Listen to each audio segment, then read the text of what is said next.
Everyone's so woke now. I mean, even with food, people want organic food, farm to table, farmers market. How are you going to do that without the farmers? How are you going to eat anything without the farmers? So if you think that the farmers' protests going on right now are none of your concern, this video is going to tell you what is going on and why it affects all of us.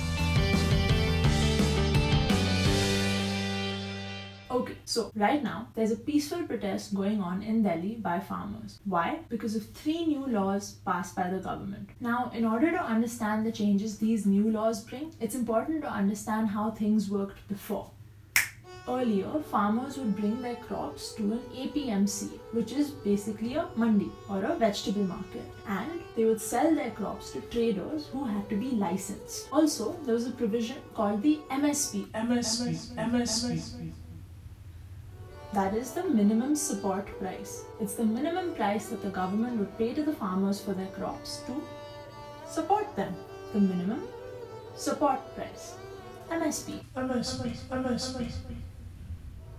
Theoretically, there were trade regulations and the government officials had the farmers' backs. But it was brought to notice that this system that was made to protect the farmers had gotten corrupted over the years, with traders forming cartels. मैं ये price बोलूँगा, तू भी ये बोल, ठीक है? अरे हाँ रे, अगर हम नहीं खरीदेंगे तो कौन लेगा? On top of that, only a small portion of the farmers could afford to go to the mandis and get the MSP.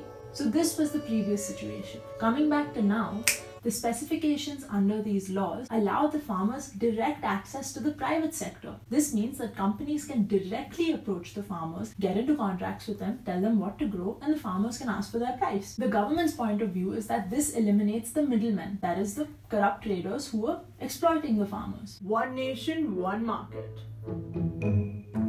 So then why are the farmers protesting? Well, the farmers have certain worries that are interconnected. Number 1, contract farming is supposed to be the new normal, but there is no legal obligation for the companies to provide the farmers with written contracts. Even if there was a mandate for that, the farmers would be the weaker parties in any dispute. This could lead to my word against yours issues. Number 2, if any such issue arises, the farmers cannot take the matter to court or file a dispute under any specifications of these laws. All they're permitted to do is go to a government official and complain, and this government official has to be a sub-divisional magistrate or a collector, and their decision on the matter is final. Number 3, the regulations on hoarding have been removed, which means that now companies can stock up items. This could go both ways. It could be a good thing. I want to buy frozen peas. Sure thing. I have many because I stock them up in winter, so you can buy them all year round.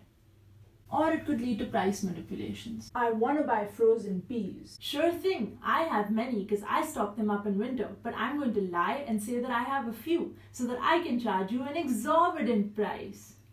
And number 4, which is their biggest concern. Outside the APMCs, the mandis, there is no tax. Companies can approach the farmers directly, so they don't have to pay tax to the state government. If you were given the option to buy something with tax and without, what would you choose? Like this. Who's going to go to the mandis? If no one goes to the mandis, the mandi system is going to get wiped out, taking along with it the MSP. Without the guarantee of the minimum support price, the farmers are worried that they're going to be at the beck and mercy of the private companies. Basically, in simpler terms, the companies are going to care more about making profits than the welfare of the farmers, and this is what worries them. Which is why they have demanded that the government, number 1, revokes these laws, and number 2, gives them an assurance of the minimum support price in writing. The media coverage on this is saying that the farmers are being misled by the opposition and are calling them Khalistanis. Khalistanis are a group of extremists that demand a separatist state. You can read some more information about them in the caption. These allegations deeply hurt the sentiments of the farmers, many of whom mention that they have kids in the army and that they are not anti-nationals. It is not only the Congress but also allies of the government that have stood up in favor of the farmers' protests. Such as 2 leaders of the BJP in Punjab said that it was not fair to call them Khalistanis.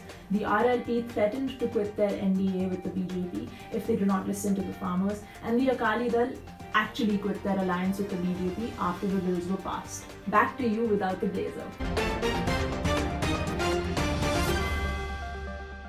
Thank you very much, me with blazer.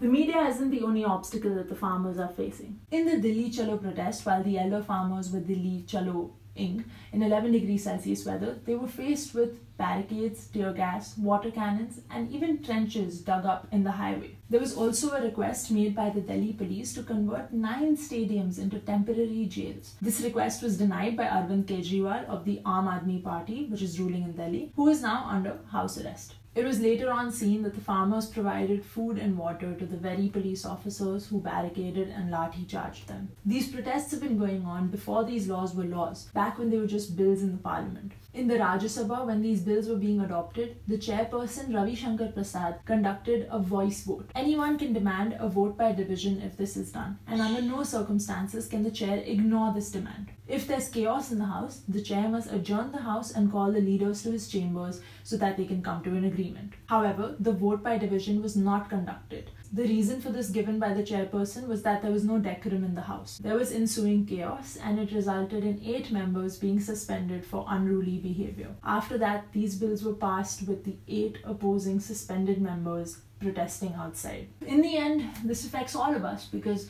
no farmers, no food. Now you know what's going on. Finally,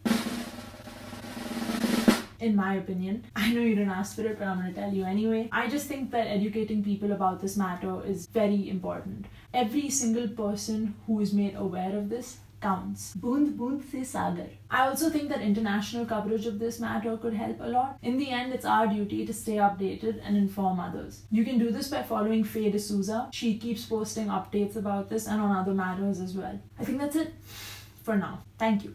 Hey, where are the people who sit here and sell vegetables? You can get organic vegetables at Nature's Basket. Okay. Wait, what? No. I mean, where are the people who sit here and sell? The mandi. Where's the sabzi mandi? Mandi? Oh, do you mean